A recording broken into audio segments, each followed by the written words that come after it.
Assalamualaikum warahmatullahi wabarakatuh. Salam dan bahagia Bapak Ibu Guru sekalian. Berjumpa lagi dengan saya. Kali ini berjumpa lagi dalam tugas 1.4.A.5 Ruang Kolaborasi Modul 1.4 Kerja Kelompok 1 Studi Kasus Budaya Positif oleh Al-Furqan MPD, Yupriyansa SPD, Median Apriliansa SPD, calon guru penggerak Angkatan 8 Kabupaten Muara Enim, Provinsi Sumatera Selatan tahun 2023. Kali ini saya akan bertindak sebagai presentasi kali ini. Pendahuluan. Pada tahap ruang kolaborasi ini kami akan berkolaborasi untuk membuat komunitas praktisi, mempelajari kasus-kasus yang disediakan, menganalisis mendalam terhadap kasus-kasus yang disediakan, dan menjawab pertanyaan-pertanyaan di tiap kasus yang disajikan. Kasus pertama. Dalam kasus pertama ini, narasi atau skenario-nya adalah guru matematika dan wali kelas 8 Ibu Santi sakit sehingga tidak dapat masuk dan mengajar sebagaimana biasanya. Akhirnya dicarikan guru pengganti, yaitu Ibu Eni. Ibu Eni baru 2 tahun menjadi guru SMP, sehingga beberapa murid perempuan yaitu Pipi dan Natali mengetahui hal ini dan mulai menggunakan kesempatan dan bersikap seenaknya, yaitu tertawa dan tidak mengindahkan kehadiran Ibu Eni. Padahal Ibu Eni sudah mencoba untuk menyapa Pipi dan Natali dengan ramah sambil mengingatkan mereka bahwa mereka harus tetap fokus dan tetap memperhatikan pada pengerjaan tugas, karena apabila mereka tidak melakukannya, Ibu Eni memperingatkan kepada mereka bahwa kelakuan mereka bisa saja atau dapat ditegur oleh kepala sekolah. Ternyata tindakan Ibu Eni ini tidak membawa dampak yang cukup signifikan, sehingga kejadian ini keesokan harinya dilaporkan oleh Ibu Eni kepada Ibu Santi yang sudah berangsur-angsur pulih dari sakitnya. Untuk selanjutnya, Ibu Santi memanggil kedua muridnya yaitu Pipi dan Natali, serta menanyakan tentang hal yang terjadi berdasarkan laporan Ibu Eni selama beliau atau Ibu Santi tidak dapat hadir pada hari yang digantikan oleh Ibu Eni. Kita lihat apa saja jawaban dari kasus ini. Kita lanjut ke slide selanjutnya.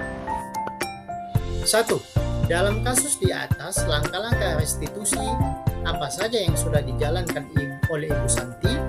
Maka menurut analisis kelompok kami bahwa Ibu Santi telah melakukan beberapa langkah restitusi dalam menangani kasus perilaku Pipi dan Natali yang tidak pantas terhadap guru pengganti yaitu Ibu Eni. Langkah-langkah restitusi yang telah dilakukan oleh Ibu Santi adalah: 1. Menegur Pipi dan Natali dengan halus dan mengingatkan mereka untuk tetap fokus pada pengerjaan tugas. Hal ini masuk dalam kategori menstabilkan identitas. Kedua, memanggil Pipi dan Natali untuk memberikan laporan tertulis berupa email tentang perilaku mereka kepada Ibu Eni. Hal ini dikategorikan sebagai validasi tindakan yang salah. Yang ketiga, menanyakan apakah Pipi dan Natali bersedia melakukan atau memperbaiki permasalahan yang ada. Ini dikategorikan langkah ini menjadi menanyakan keyakinan. Selanjutnya yang terakhir, meminta Pipi dan Natali mengusulkan ide-ide untuk memperbaiki masalah dan menggantikan rasa tidak dihormati Ibu Eni. Ini dikategorikan menjadi menanyakan keyakinan. Jadi apa yang dilakukan oleh Ibu Santi ini sudah memenuhi kriteria langkah-langkah segitiga restitusi. Pertanyaan kedua untuk kasus 1. Menurut Anda atau kelompok Anda, apakah restitusi yang diusulkan Pipi dan Natali sudah sesuai dengan pelanggaran yang telah dibuat? Apakah langkah-langkah restitusi yang telah diusulkan mereka? Jawabannya, menurut analisis kelompok kami, restitusi yang diusulkan oleh Pipi dan Natali sudah sesuai dengan pelanggaran yang telah mereka lakukan. Langkah-langkah restitusi yang telah diusulkan oleh mereka adalah: perlu diingat bahwa langkah-langkah yang diusulkan oleh mereka ini merupakan saran atau tuntunan dari wali kelasnya Ibu Santi. Yang pertama, mengadakan diskusi kelompok dengan teman-teman sekelasnya tentang penerapan keyakinan kelas, terutama tentang sikap saling menghormati dan bagaimana penerapannya di kehidupan sehari-hari di sekolah. Ini dikategorikan sebagai menstabilkan identitas. Yang kedua, mengirim email kepada Ibu Eni tentang gagasan mereka tersebut. Ini terkategorikan ke dalam validasi tindakan yang salah. 3. Memberitahu kepala sekolah Pak Hasan bahwa bila lain waktu ada ketiadaan guru, maka mereka akan mengusulkan Ibu Eni sebagai guru pengganti. Ini menanyakan keyakinan atau penebusan rasa bersalah. Pertanyaan selanjutnya dan jawaban kasus 1. Pertanyaan ketiga, dalam kasus di atas, posisi apakah yang telah diambil oleh Ibu Eni dalam menangani Pipi dan Natali? Jelaskan jawaban Anda. Menurut analisis kelompok kami, dalam kasus ini, Ibu Eni telah mengambil posisi kontrol sebagai pembuat rasa bersalah yang mencoba untuk mendekati Pipi dan Natali dengan halus dan menegur mereka. Ia juga berusaha untuk tetap fokus pada pengerjaan tugas dan mengingatkan Pipi dan Natali tentang konsekuensi yang akan mereka hadapi jika tidak mengerjakan tugas. Meskipun demikian, Pipi dan Natali tetap tidak mengindahkan kehadiran Ibu Eni dan malah tetap mengobrol. Pertanyaan keempat, jika Anda adalah Pak Hasan, bagaimana Anda menyikapi langkah yang ditempuh Bu Santi? Menurut analisis kelompok kami bahwa langkah yang diambil oleh Ibu Santi sudah benar dan sudah sesuai dengan tahapan segitiga restitusi, yaitu 1. Menstabilkan identitas, 2. Validasi tindakan yang salah, dan 3. Menanyakan keyakinan. Karena semua langkah ini menurut pendapat kami, pendapat kelompok kami sangat penting untuk dilakukan sebelum anak memutuskan untuk memperbaiki keadaan melalui keyakinan kelas yang telah disepakati. Meskipun dalam kasus-kasus tertentu atau kasus yang ringan, kita bisa meloncati salah satu bahkan 2 tahapan tersebut. Selesai untuk kasus 1. Kasus 2. Narasi atau skenario kasus 2 yaitu Sabrina hari ini bangun terlambat dan terburu-buru sampai di sekolah. Dia pun akhirnya sampai di gerbang sekolah, tapi baru menyadari kalau dia tidak memakai atau menggunakan sepatu hitam seperti tertera di peraturan sekolah.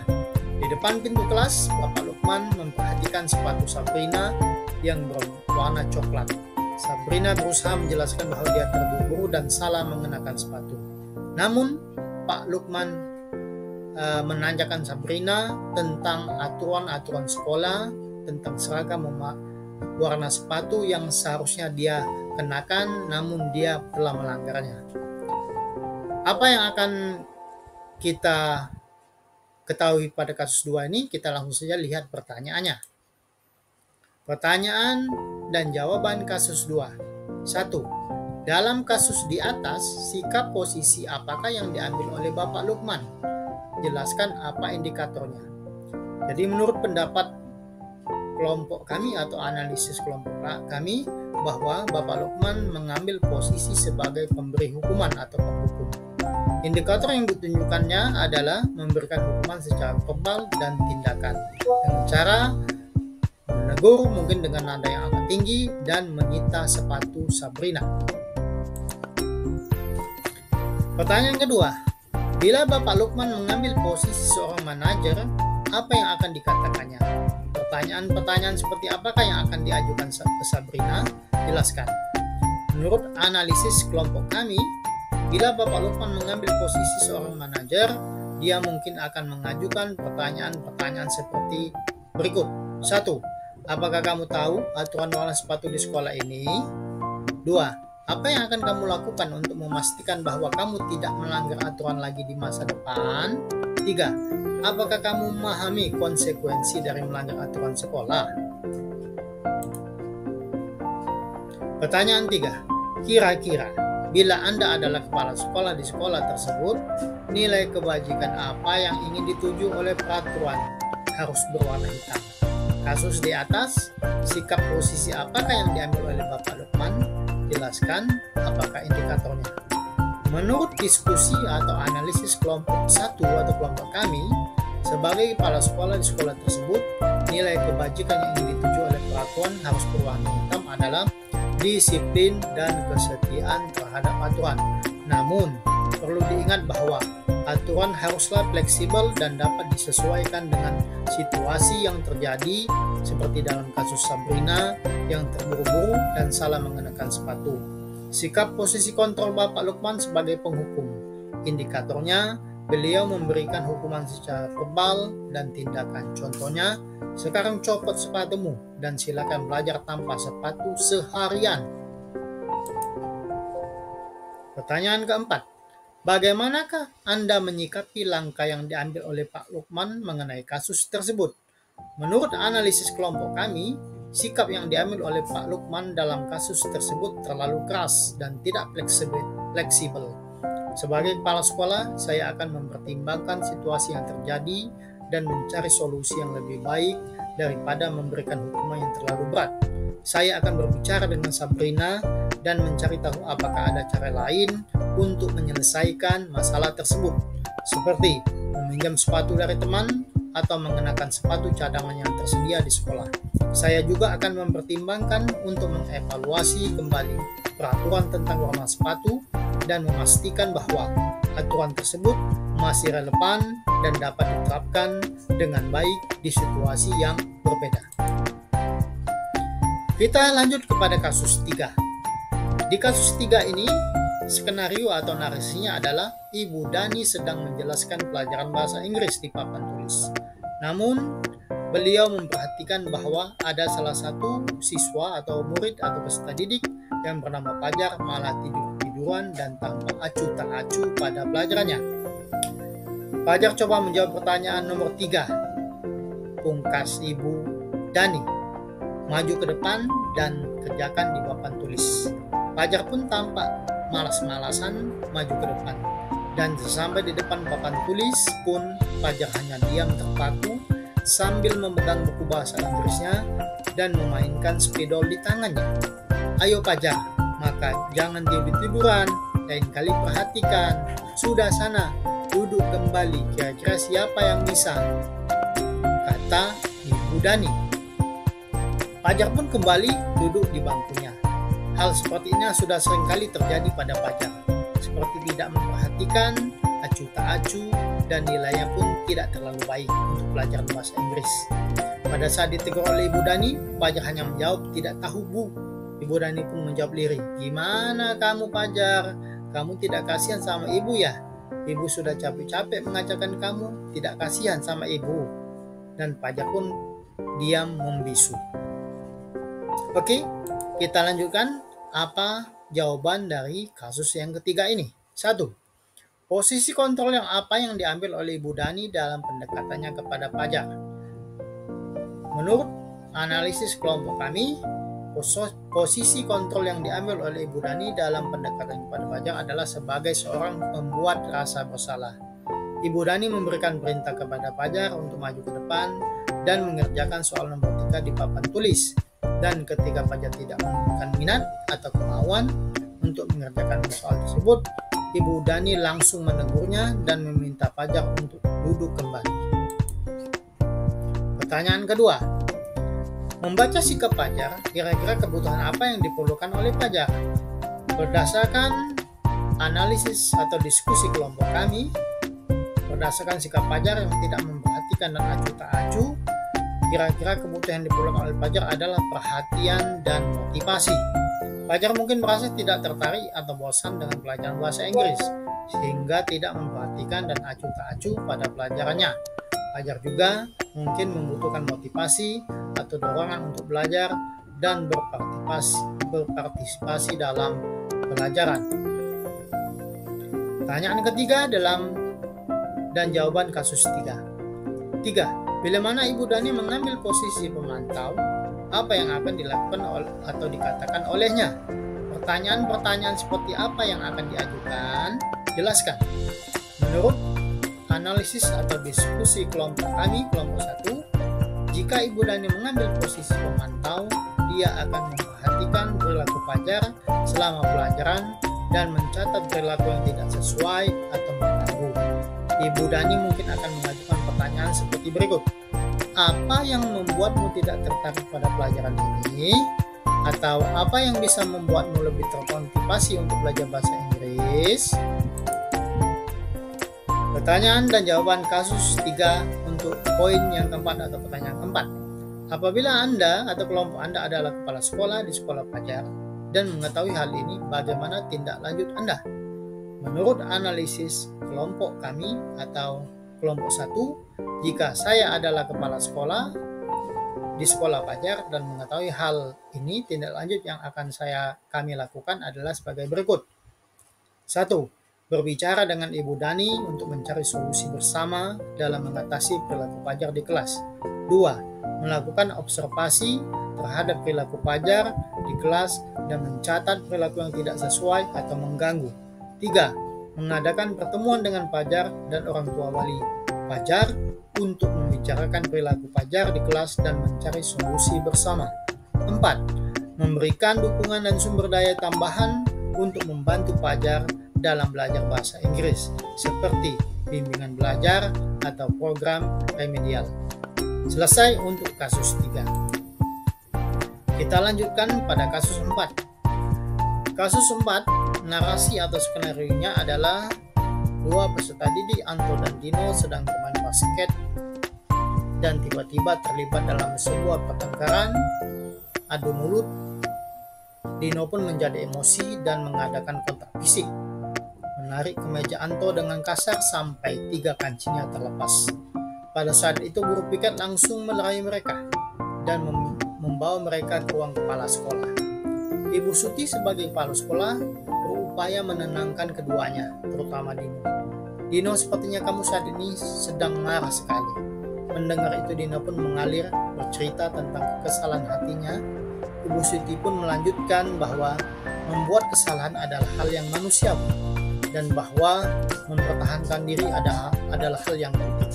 Namun, beliau bernasihat meminta Dino untuk memikirkan cara yang lain yang mungkin lebih efektif dan lebih elegan karena saat ini Dino berada di ruang kepala sekolah. Apa tanggapan atau jawaban yang tepat untuk kasus 4 ini? Mari kita lanjutkan pada slide selanjutnya. Pertanyaan dan jawaban kasus 4. Pertanyaan pertama, posisi kontrol apa yang telah dipraktikkan oleh kepala sekolah Ibu Suti? Hal-hal apa saja yang dilakukannya sehingga kelompok Anda berkesimpulan demikian? Menurut analisis atau hasil diskusi kelompok kami, kepala sekolah Ibu Suti telah mempraktikkan posisi kontrol sebagai manajer. Ia berusaha menenangkan Dino, yang merupakan bagian dari langkah-langkah segitiga restitusi, menstabilkan identitas, dan membantu Dino untuk mengungkapkan kesalahannya. Atau langkah kedua dari segitiga restitusi, memvalidasi kesalahan yang dibuat. Ibu Suti juga meminta Dino untuk memikirkan cara lain yang lebih efektif atau yang lebih elegan untuk menyelesaikan masalah dan kemudian memberikan solusi alternatif yang lebih baik lagi. Yang ini merupakan langkah yang ketiga dari segitiga restitusi yang yang menanyakan keyakinan. Ibu Suti juga memperlihatkan kepeduliannya terhadap Anto dengan bertanya apa yang bisa dilakukan Dino untuk memperbaiki masalah yang telah terjadi. Dengan demikian, Ibu Suti sudah berusaha untuk memfasilitasi dialog dan mampu membantu kedua siswa atau murid yang bermasalah itu untuk menyelesaikan masalah mereka dengan cara yang lebih elegan atau yang lebih baik. Pertanyaan yang kedua untuk kasus 4. Dalam kasus tersebut, bagaimana Dino dikuatkan? Bagaimana Anto dikuatkan oleh Ibu Suti? Menurut analisis atau hasil diskusi kelompok kami, Dino dikuatkan oleh Ibu Suti dengan memberikan dukungan emosional dan membantu Dino untuk mengungkapkan kekesalannya. Ibu Suti juga memberikan solusi alternatif yang lebih baik dan membantu Dino untuk memperbaiki kesalahan yang telah dilakukannya. Dengan demikian, Ibu Suti membantu Dino untuk belajar dari kesalahan dan memperbaiki dirinya. Sedangkan Anto dikuatkan oleh Ibu Suti juga dengan menunjukkan kepeduliannya terhadap masalah yang dialami Anto. Ibu Suti sebagai kepala sekolah juga bertanya apa yang bisa dilakukan Dino untuk memperbaiki masalah dan membantu Anto untuk menyelesaikan masalah dengan cara yang lebih elegan atau lebih baik. Dengan demikian, Ibu Suti membantu Anto untuk merasa didengar dan dihargai. Pertanyaan ketiga atau pertanyaan terakhir untuk kasus 4. Pertanyaan ketiga, kira-kira nilai-nilai kebajikan atau keyakinan sekolah atau kelas apa yang dituju dalam kasus tersebut? Jelaskan. Menurut analisis hasil diskusi kelompok kami, beberapa nilai kebajikan yang dituju dalam kasus tersebut antara lain: 1. Sikap atau kebajikan universal empati. Dalam poin empati ini, Ibu Suti menunjukkan kepeduliannya terhadap masalah yang dialami oleh kedua murid atau siswa dan membantu mereka untuk menyelesaikan masalah dengan cara yang lebih baik atau elegan. 2. Kebijakan atau kebajikan universal keadilan. Pada poin ini, Ibu Suti meminta Dino untuk memikirkan cara lain yang lebih efektif untuk menyelesaikan masalah dan memberikan solusi alternatif yang lebih baik. Ibu Suti juga meminta Dino untuk memperbaiki kesalahan yang telah dilakukannya. Nilai-nilai kebajikan yang selanjutnya, yang ketiga, adalah kerjasama. Pada poin ini, Ibu Suti sebagai kepala sekolah sudah membantu kedua siswa atau murid untuk menyelesaikan masalah mereka dengan cara yang lebih baik atau elegan dan dengan cara memfasilitasi dialog antara mereka berdua. Yang keempat, nilai-nilai kebajikan atau keyakinan sekolah atau keyakinan kelas, kebajikan universal. Yang keempat adalah kepemimpinan. Pada poin ini, Ibu Suti sebagai kepala sekolah sudah berusaha secara maksimal untuk memimpin dan membimbing kedua muridnya atau kedua siswanya untuk menyelesaikan masalah mereka dengan cara yang lebih elegan atau yang lebih baik. Oke, terima kasih atas segala perhatiannya. Mohon maaf atas segala kekurangan. Ketemu lagi atau berjumpa lagi dalam video-video kami selanjutnya tentang materi modul-modul selanjutnya dalam program pendidikan guru penggerak angkatan 8 Kabupaten Muara Enim, Provinsi Sumatera Selatan tahun 2023. Salam dan bahagia Bapak Ibu sekalian. Kami akhiri, wabillahi taufiq wal hidayah. Wassalamualaikum warahmatullahi wabarakatuh.